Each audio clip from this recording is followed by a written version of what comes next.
안녕하세요.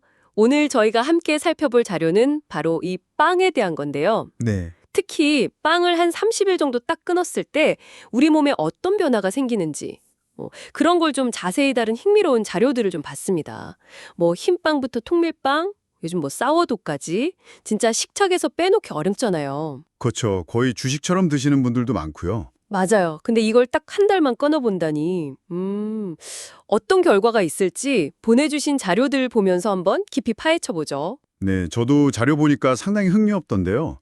현대밀로 만든 빵이 우리 혈당이나 소화, 또 염증 반응 같은 데 미치는 영향들, 그리고 이걸 한 30일 끊었을 때 기대할 수 있는 변화들, 꽤 구체적으로 나와 있더라고요. 네네. 바로 한번 핵심만 짚어보죠. 좋습니다.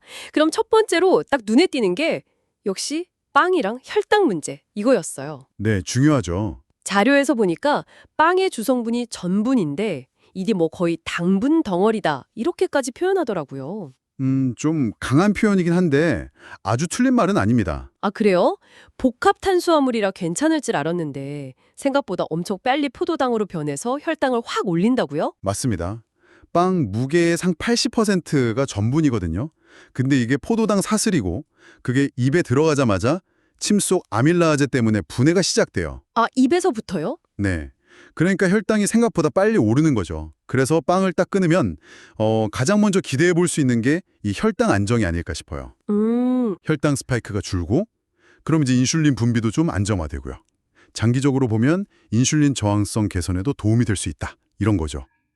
물론 자료에서도 얘기하지만 30일 만에 그 당화혈색소 있잖아요. 몇 달 평균치 보여주는 거. 네네, A1C. 네, 그게 막 드라마틱하게 바뀌진 않겠죠. 그래도 몸은 분명히 긍정적인 변화를 느끼기 시작할 거라는 겁니다. 그렇군요. 혈당 안정 말고도 이 소화 문제, 이것도 중요하게 다루고 있더라고요. 네네. 특히 빵 속의 글루텐하고 렉틴, 이게 문제라고 콕 집어서 얘기하던데요. 맞아요. 그게 아주 핵심 포인트입니다. 그냥 밀가루니까 소화 안 되나 보다. 이게 아니라는 거잖아요. 그렇죠. 글루텐 같은 경우는 장 점막의 투과성을 좀 높일 수 있다. 이런 얘기가 있죠. 아, 그 장누수 증후군 말씀하시는 거죠? 네, 맞아요. 셀리악병 환자분들만큼은 아니더라도 글루텐에 민감하게 반응하는 사람들이 생각보다 꽤 있다는 거고요.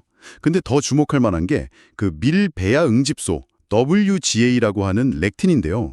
WGA요? 네, 이게 좀 끈적끈적한 단백질인데 말 그대로 장세포 표면에 이렇게 딱 달라붙을 수가 있대요.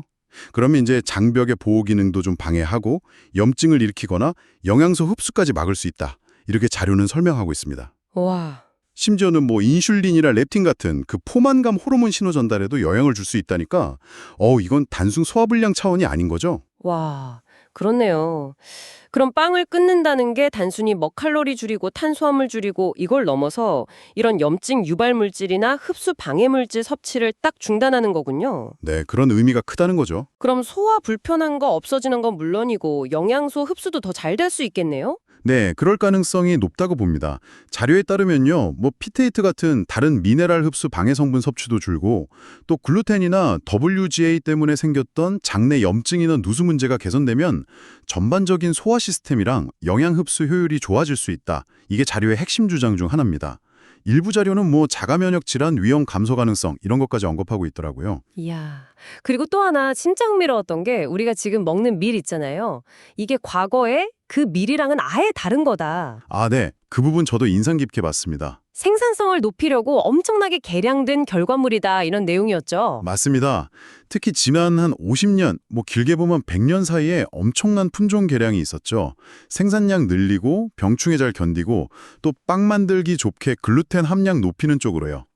근데 자료에서 지적하는 건 이 과정에서 과연 인간의 몸이 이 바뀐 밀에 어떻게 반응할까? 이 부분은 좀 상대적으로 덜 고려된 거 아니냐? 이런 점이죠. 반면에 아인콘이나 엠머 같은 고대 곡물들은 단백질 구성이나 글루텐 특성 자체가 좀 달라서 현대 밀에 민감한 사람들도 비교적 괜찮게 소화하는 경우가 있다. 이런 비교 내용도 있었고요. 그렇군요. 이게 또 다음 이야기랑 딱 연결되는 것 같은데 빵 끊는 게 유독 힘든 이유가 단순 습관 문제가 아닐 수도 있다. 네네. 글루테 오모르핀이라는 성분 때문일 수 있다. 이런 가설도 있더라고요. 이름부터가 뭔가 좀 그렇죠. 네, 이름이 좀 그렇죠. 글루텐이 소화될 때 나오는 펩타이드 조각인데 이게 뇌에 있는 아편 수용체에 작용할 수 있다는 거예요. 뇌에 직작이요? 네, 그래서 아주 미약하지만 어떤 쾌감 같은 걸 줄 수 있고 보내주신 자료 중 하나는 이게 바로 빵에 대한 갈망, 그 크레이빙 있잖아요. 그걸 유발하는 기전 중 하나일 수 있다. 이렇게 설명하더라고요. 와, 그래서 빵 끊으면 며칠 동안 약간 금단 현상 같은 걸 느낄 수도 있겠네요. 네, 그럴 수 있다고 합니다. 하지만 몸이 좀 적응하고 나면 오히려 기분이나 집중력이 더 안정되는 걸 경험할 수도 있다. 뭐 이렇게 이야기하고요. 오늘 보내주신 자료들 쭉 보니까 빵을 한 30일 끊었을 때 기대할 수 있는 변화들이 정말 다양하네요. 혈당 안정부터 소화 개선, 장 건강, 잠재적인 염증 감소에 심지어 기분 변화 가능성까지. 네, 상당히 다각적인 접근이죠. 물론 뭐 빵이 인류 역사나 문화에서 차지하는 비중도 엄청 크지만 오늘날 우리가 먹는 그 빵 이면에 대해서는 한번 다시 생각해보게 되는 것 같습니다. 그렇죠. 자료들은 결국 한번 직접 30일 해봐라. 그리고 느껴봐라. 내 몸이 어떻게 반응하는지. 이걸 권하는 거죠. 그리고 만약에 다시 빵을 먹기로 결정한다면 현대 밀보다는 고대 곡물로 만든 빵을 뭐 주식보다는 가끔 즐기는 별미처럼 접근해보는 건 어떻겠냐 이런 대안도 제시하고 있고요. 마지막으로 이 자료들 보면서 이런 질문이 딱 떠오르더라고요. 수십만 년 동안 진화해온 우리 몸의 어떤 유전적인 식단 패턴하고 불과 수십 년, 뭐 100년 만에 확 바뀐 이 현대의 미일 사이의 간극. 네. 과연 우리 몸은 이 속도를 얼마나 잘 따라잡고 있을까? 한 번쯤 스스로에게 던져볼 만한 질문이 아닌가 싶습니다.